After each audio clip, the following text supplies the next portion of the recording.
الحمد لله نحمده ونستعينه ونستغفره ونؤمن به ونتوكل عليه ونعوذ بالله من شرور انفسنا من يهده الله فلا مضل له ومن يضلله فلا هادي له واشهد ان لا اله الا الله وحده لا شريك له واشهد ان سيدنا وسندنا ومولانا محمدا عبده ورسوله أما بعد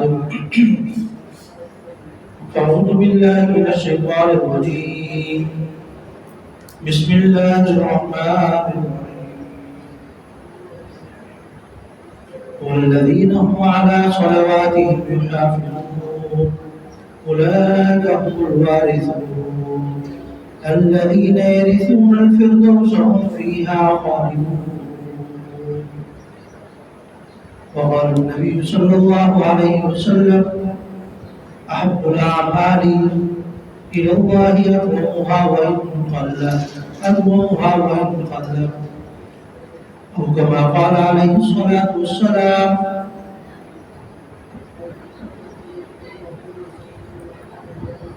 صدق الله العظيم وصدق رسوله النبي الكريم ونحن على ذلك لمن الشاهدين والشاكرين والحمد لله رب العالمین. میرے دوستوں ساتھی بزرگوں، الحمدللہ رمضان المبارک اپنی تمام برکتوں کے ساتھ، رحمتوں کے ساتھ اختتام پذیر ہوا، اور اس رمضان المبارک سے ہم میں سے کئی لوگوں نے بہت سا فائدہ اٹھایا، اور اللہ رب العزت سے یہی امید کرتے ہیں کہ اس رمضان المبارک کی بدولت اللہ رب العزت نے ہماری مغفرت فرما دی اور مغفرت فرما دی ہوگی،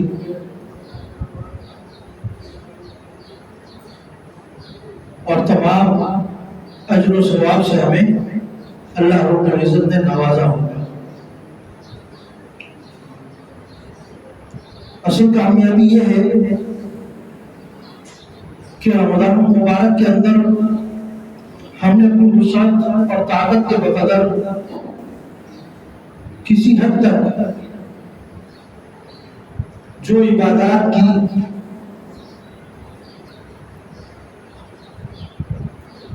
اب اللہ سے یہ دعا مانگنی چاہیے کہ اللہ رب العزت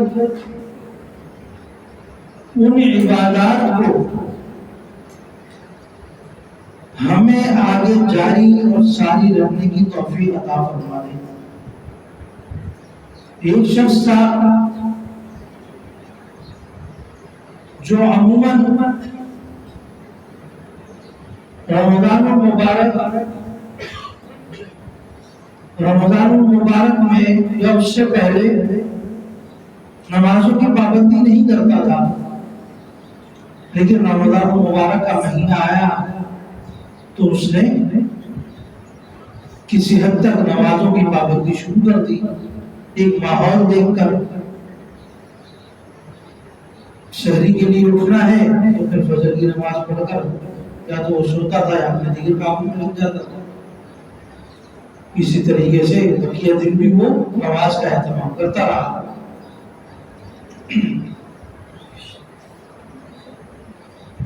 تو اس شخص کے لیے یہ عمل ایک نیا عمل تھا جو پہلے نہیں کرتا تھا. رمضان المبارک میں آ کر اسے شروع کر دیا، یا جیسے وہ تلاوت کلام پاک کا اہتمام پہلے کوئی خاص نہیں کرتا تھا، لیکن رمضان المبارک میں آ کر اسے تلاوت کرنا شروع کر دی. یا تہجد وہ پہلے نہیں پڑھتا تھا، رمضان المبارک میں تہجد کا اہتمام شروع کر دیا. تو اس طرح کے اعمال جو وہ پہلے نہیں کرتا تھا اب اگر شروع کر دیے ہیں تو اب رمضان کے بعد وہ اللہ سے یہ دعا مانگے کہ کہ کم سے کم جن اعمال کو اسے شروع کر دیا ہے ان کو لے کر چلے، چاہے وہ مختصر ہی کیوں نہ ہو۔ اگر رمضان مبارک کے اندر وہ ایک پارہ 2 پارے کی تلاوت کرتا تھا، اب ان دنوں میں وہ چاہے تو ایک پاؤ تلاوت کر لے، 2 صفحے تلاوت کر لے، لیکن روزانہ رکھے اور روزانہ کی پابندی کرے۔ جب وہ روزانہ کی پابندی کرے گا تو اس کا وہ عمل جو پہلے سے چلا آ رہا ہے درمیان میں کسی قسم کا دعویٰ نہیں۔ اگرچہ وہ عمل کا ہو گیا احب الاعمال الی اللہ ادومها وانقطع، میں نے آپ کے سامنے ایک حدیث پڑھی، اللہ تعالیٰ اس عمل کو بہت زیادہ پسند کرتے ہیں جو دوام کے ساتھ کیا جائے، بے دمی پر کیا جائے، بار بار کیا جائے، اگرچہ وہ تھوڑا سا ہی کیوں۔ آپ ایک صفحہ تلاوت کریں، 2 رکعت نفل نماز پڑھیں، اس کا آپ کیا، لیکن بار بار۔ تو رمضان مبارک کے اندر میں نے جن کاموں کو شروع کیا تھا اب ان کاموں کو لے کر چلنا ہے۔ ایک عمل تو میرا یہ ہونا چاہیے،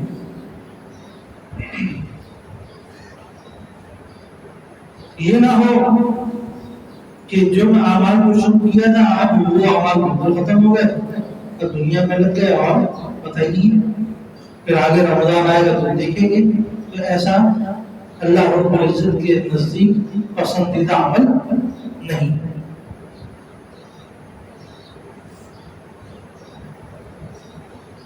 اسی طریقے سے شوال محرم کے مہینے میں اللہ رب العزت نے آپ علیہ الصلوۃ والسلام کی طرف سے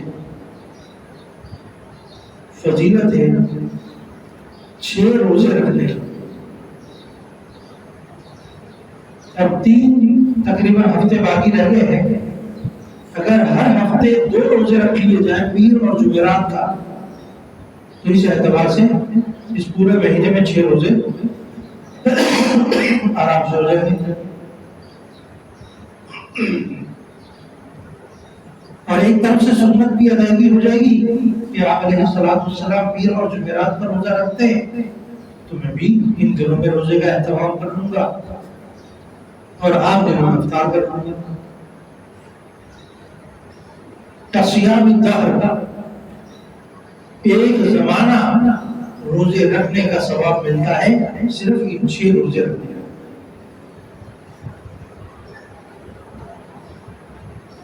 ایک سال کے روزوں کے برابر ثواب جس نے یہ 6 دن کے روزے رکھے شوال کے بعد، تو اس کا اہتمام بھی ہو جائے۔ روزوں کی تو ویسے ہی عادت ہو گئی ہے تو اب 6 روزے رکھنا مشقت نہیں ہوگا، اور پھر جب درمیان میں وقفہ بھی ہوتا رہے گا تو پھر پتہ بھی نہیں چلے گا۔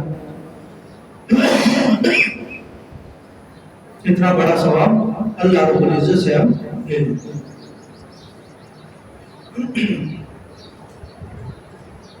رمضان المبارک کے اختتام کے بعد شوال کا مہینہ جب شروع ہوتا ہے تو ہمارے ہاں مدارس کے اندر داخلوں کا ایک سلسلہ شروع ہو جاتا ہے۔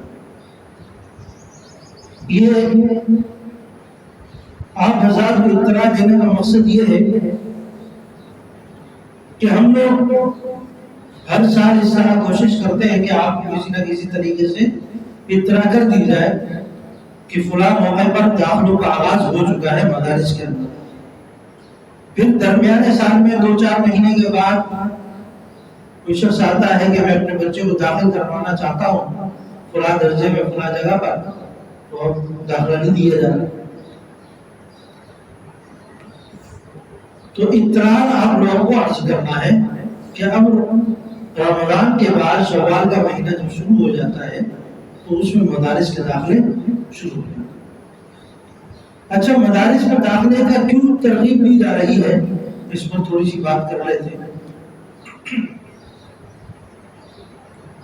انسان دنیا میں آیا ہے اپنی ایک پہچان بنانے کے لیے کہ اپنے آپ کو اللہ رب العزت کی بتائی ہوئی تعلیمات کے مطابق، احکام کے مطابق اپنے آپ کو ڈھال سکیں۔ آپ علیہ السلام نے جس طریقے سے چل کر دکھایا، جو تعلیمات دی اس کے مطابق اپنے آپ کو ڈال دیں، اور اس کے لیے آپ نے اصحاب صفہ، آج بھی اگر آپ حرم میں جاتے ہیں تو آپ کو وہاں پر اصحاب صفہ کا چبوترا نظر آتا ہے، جس پر صحابہ کرام کو اللہ رب العزت نے نبی اکرم صلی اللہ علیہ وسلم کے ذریعے سے قرآن حدیث کی تعلیم دی، قرآن پاک سکھایا گیا، بتایا گیا، تعلیم دی۔ تو ہماری جو تعلیم ہے اس کا تعلق آپ علیہ السلام اور اللہ رب العزت کے ساتھ اس کی نسبت ہو جاتی ہے، اس کا تعلق ہو جاتا ہے، اور ہماری تمام اسناد آپ علیہ السلام تک پہنچتی ہے، اور آپ علیہ السلام سے اللہ رب العزت تک۔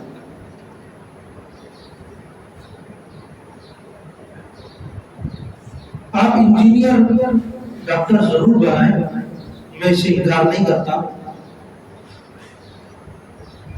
لیکن اگر موجودہ حالات میں دیکھیں، جو ہماری یونیورسٹی اور کالجز کے حالات ہیں وہ آپ حضرات کے سامنے، کہ ان جگہوں میں جا کر ہمارے بچے ماں باپ کے فرما بردار بن رہے ہیں، یا ماں باپ کے لیے نقصان دہ ہو رہے ہیں، ماں باپ کے نافرمان بن رہے ہیں یا فرما بردار بن رہے ہیں، یہ چیز آپ حضرات کے سامنے واضح ہو۔ ایک شخص تھا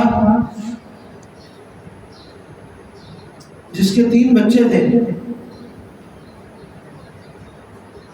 ایک کو ڈاکٹر بنایا، ایک کو انجینئر بنایا،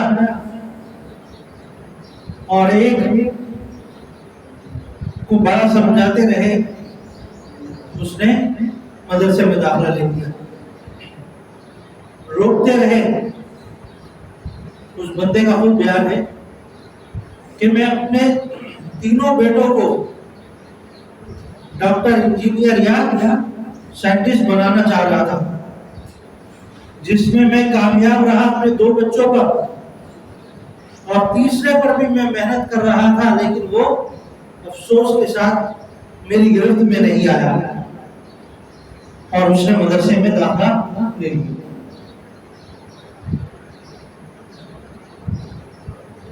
تو ایک ڈاکٹر بنا، ڈاکٹر بننے کے بعد جب اس کی کمانے کا سلسلہ شروع ہوا تو ملک چھوڑ کر باہر چلا گیا، اور وہاں جا کر کمانے لگا، بیوی بچے سب کچھ اس کے ساتھ وہاں پر۔ جس کو انجینئر بنایا تھا کچھ عرصے میں وہ بھی ملک چھوڑ کر چلا گیا۔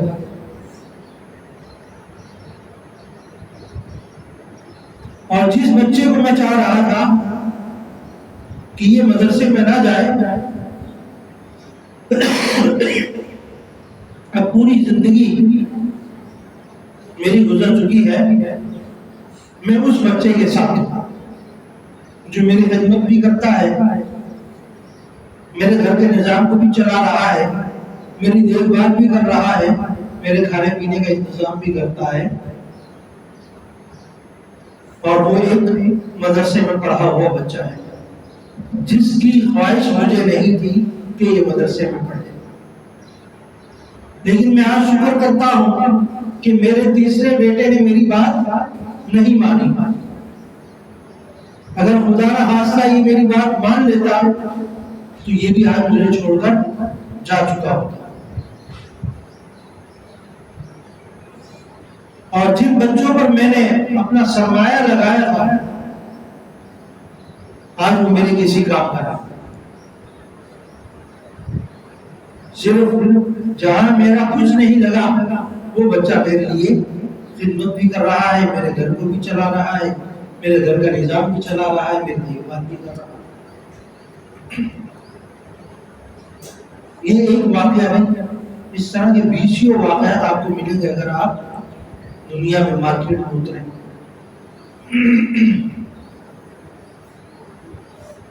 کیوں یہ یونیورسٹیاں، یہ کالجز آپ کو آپ کے باپ کا ادب و احترام نہیں سکھاتے، آپ کو معاشرے میں رہنے کا طریقہ نہیں سکھاتے، آپ کو اخلاق نبویہ نہیں سکھاتے، آپ کو اخلاقی تعلیمات نہیں دیتے۔ آپ کو یہ بتایا جائے گا کہ یہ چیز پڑھ لو گے تمہاری تنخواہ اتنی لگ جائے گی، تمہاری سیلری اتنی بن جائے گی، تم اتنے کمانے والے ہو جاؤ گے۔ پہلے دن سے بچے کے ذہن میں یہ چیز ڈالی جائے گی۔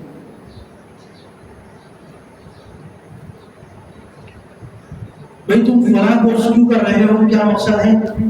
میں فلاں جگہ پر جاب کرنا چاہ رہا ہوں، ان کی ریکوائرمنٹ ہے۔ وہاں جاب کیوں کرنا چاہ رہے ہو؟ میری سیلری زیادہ ہو، میں پھر اس ڈگری کے بحال پر باہر ملک جا سکوں گا، اس لیے میں کروں۔ تو علم بطور علم نہیں ہوتا، علم صرف کمانے کا ایک ذریعہ ہوتا ہے۔ کمانے کا ایک سرٹیفکیٹ آپ کو ملتا ہے جہاں آپ خرچے کرتے، پھر وہی ڈاکٹر نکلا ہوا ایک معمولی سی اپنی ایک پرچی لکھ کر دینے پر آپ سے 1000 روپے وصول کرتا ہے۔ پھر اسے خیال نہیں ہوتا کہ یہ بندہ مر رہا ہے یا بچ رہا ہے، اسے اس کی کوئی پرواہ نہیں۔ آپ اس سے بخوبی واقف ہیں، ہسپتالوں میں آپ میں سے ہر بندہ جا چکا ہوگا، خود نہیں گیا، دوسروں کو لے جا کر اس نے حالات دیکھ لیے۔ تو اس طرح کے واقعات آپ لوگوں کے سامنے ہیں، تمام چیزیں آپ لوگوں کے سامنے ہیں۔ تو اپنے بچوں کو وہ تعلیم دلوائیں کہ آپ کے بچے آپ کے لیے آنکھوں کی ٹھنڈک بن جائے، آپ کے لیے ضرورت کا سامان بن جائے، آپ کے لیے ذخیرہ آخرت بن جائے۔ 3 چیزیں ہیں آدمی مرنے کے بعد ان سے فائدہ اٹھاتا ہے۔ ایک صدقہ جاریہ، کوئی صدقہ جاریہ، آپ نے مسجد بنا دی، مسجد کے اندر کوئی کام کروا دیا، آپ دنیا سے چلے گئے، اس کا ثواب آپ کو ملتا رہے گا۔ مدرسے کی تعمیرات کروا دی، مدرسے کے اندر بچے جب تک پڑھتے رہیں گے اس کا ثواب آپ کو ملتا رہے گا۔ یہ صدقہ جاریہ کہنا ہے۔